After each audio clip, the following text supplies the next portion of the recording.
Seja bem-vindo ao Despertar. Meu nome é Paulo Roberto e o tema de hoje é a verdade ou a minha vontade. Venha comigo a palavra de Deus. Em Mateus, capítulo 16, do 13 ao 16, fala assim a palavra de Deus. E chegando Jesus à parte de Cesareia de Filipe, interrogou seus discípulos, dizendo: Quem diz os homens ser o filho do homem? E eles disseram, um João Batista, outro Elias e outro Jeremias, ou um dos profetas. Disse ele, e vós quem dizeis que eu sou? E Simão Pedro respondendo disse, tu és o Cristo, o Filho do Deus vivo.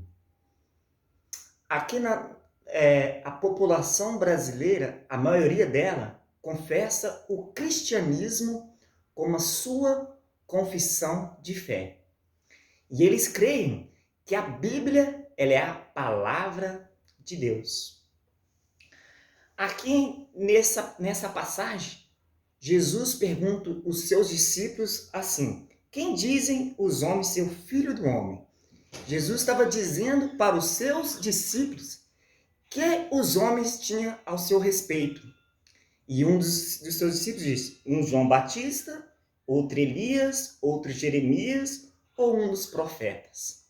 Hoje, na atualidade, nós imaginamos que Cristo foi um grande líder, um grande psicólogo, um homem que estava aqui na Terra espalhando o amor, né?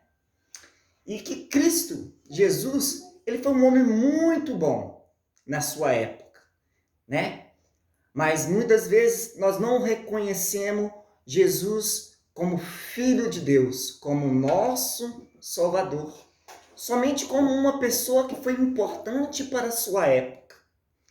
E nós, da mesma forma, hoje, a população brasileira, a humanidade pensa que Cristo foi simplesmente uma pessoa acima da sua época, um cara fora, né, do tempo, do seu tempo.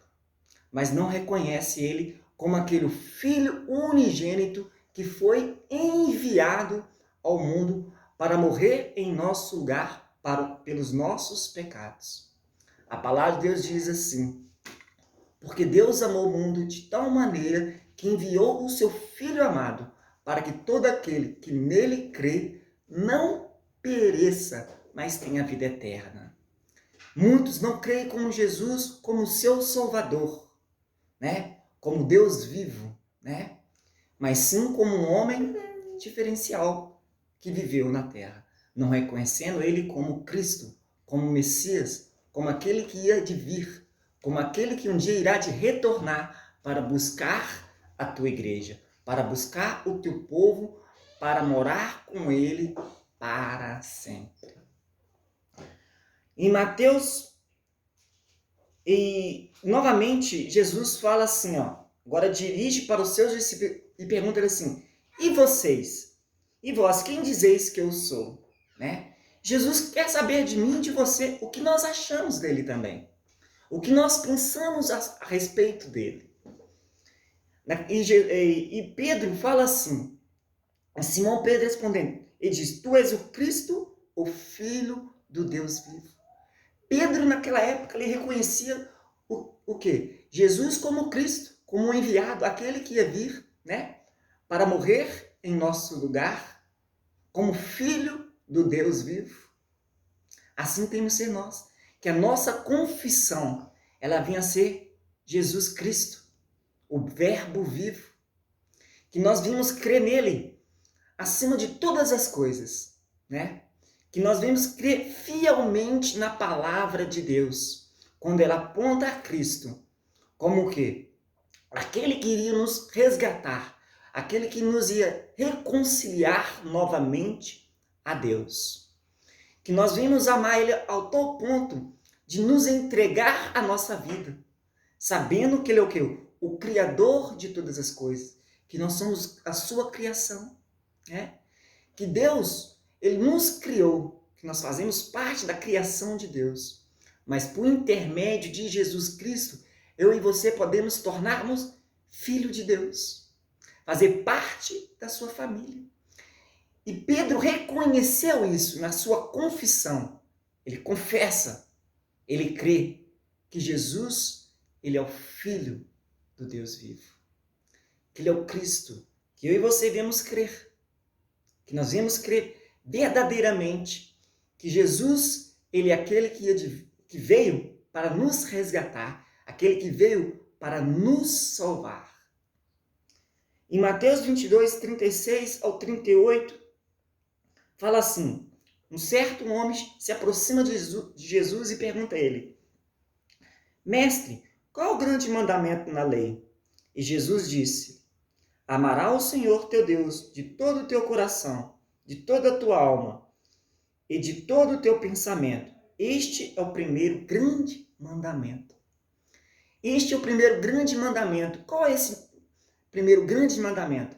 Que eu e você venham amar a Deus, a Jesus, acima de todas as coisas. Acima daquilo que você pensa, aquilo sobre os seus pensamentos, como você enxerga a vida. Um exemplo, se você vê que não é importante, muitas vezes, usar de mentira, usar de engano, mas quando você descobre na palavra de Deus que a mentira, o engano, ela é pecado, você quer o quê? Abandonar. Você não quer praticar mais. Isso você demonstra o seu amor. Você coloca Deus em primeiro lugar. Você ama Ele de tal forma que você quer largar a isso. Você quer largar essas práticas, né? Você vai demonstrar o seu amor para com Deus. E ele fala, Jesus diz, amarás o Senhor teu Deus de todo o teu coração. Aqui é o quê? Com os seus sentimentos. Que os seus sentimentos, ele não vem o quê? Lhe enganar, né? Você não venha ser movido pelo seu sentimento. Às vezes fala assim, importante é ser feliz, siga o seu coração. A palavra de Deus diz assim, enganoso é o coração mais de todas as coisas. Quem o conhecerá? Deus, quem conhece todas as coisas. E de toda a tua alma, essa alma representa a nossa vida. Que nós viemos amar a Deus acima da nossa própria vida. Acima de tudo aquilo que nós cremos. Acima de tudo aquilo que nós estamos passando. Que a palavra de Deus ela vem ser primeiro em nossas vidas. E de todo o seu pensamento. Muitas vezes nosso pensamento ele maquina mal a cada dia, a cada instante, pensando algo, às vezes, que vai deixar Deus triste, entristecer o coração dele. Então, que nosso ser, na totalidade do nosso ser, ela vinha ser o quê? Para engrandecer a Deus e glorificar o teu santo nome. Que ele vinha ser o quê? O primeiro. Que nós vimos reconhecer este primeiro mandamento, que é amar a Deus acima de todas as coisas.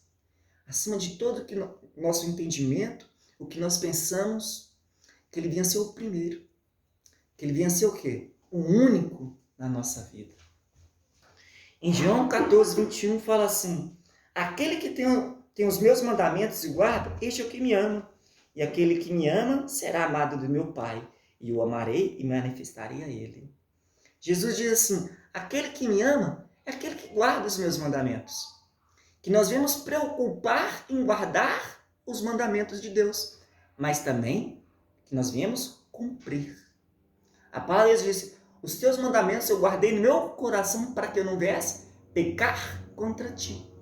Que nós viemos guardar os mandamentos de Deus, né? Mas também viemos praticar. Que nós viemos nos preocupar de não entristecer a Deus, que nós vimos valorizar a palavra de Deus, que nós vimos reconhecer a palavra de Deus, a Bíblia, como uma autoridade, sim, como a própria palavra de Deus, e que nós não vemos o quê? Abandoná-la. A palavra de Deus diz assim, toda palavra proferida dos meus lábios, ela não voltará vazia, mas prosperará naquilo para o qual ela foi enviada. Deus diz, céus e terras passarão, mas minhas palavras não passarão. Tudo que está escrito na Bíblia a respeito de Deus, sobre as suas promessas, ela irá se cumprir em Cristo. Não voltará vazia. Jesus diz, minhas palavras é espírito e vida. A palavra de Deus, ela é espírito. E Ele é vida, Ele é poderosa e eficaz. Que nós vemos reconhecer. E quando nós reconhecemos, quando nós voltamos para Ele, a palavra que diz, e eu o amarei e me manifestarei a Ele. Jesus, Ele quer se manifestar em nossa vida. Porque Deus, Ele é um Deus de relacionamento. Ele quer se relacionar comigo e com você. Só basta eu e você crermos fielmente na sua palavra. Quero orar por você. Senhor, meu Deus, em nome de Jesus, esta pessoa que nos está nos acompanhando até o fim, meu Pai, dessa ministração, que ela às vezes nunca confessou o Senhor como único e suficiente Salvador da vida dela. Que neste momento ela está te confessando como o Senhor, como Cristo, como Filho de Deus, como nosso Salvador. Que o Senhor venha escrever o nome dela no livro da vida. E Espírito Santo de Deus, que o Senhor venha fazer morada no coração, na vida dela.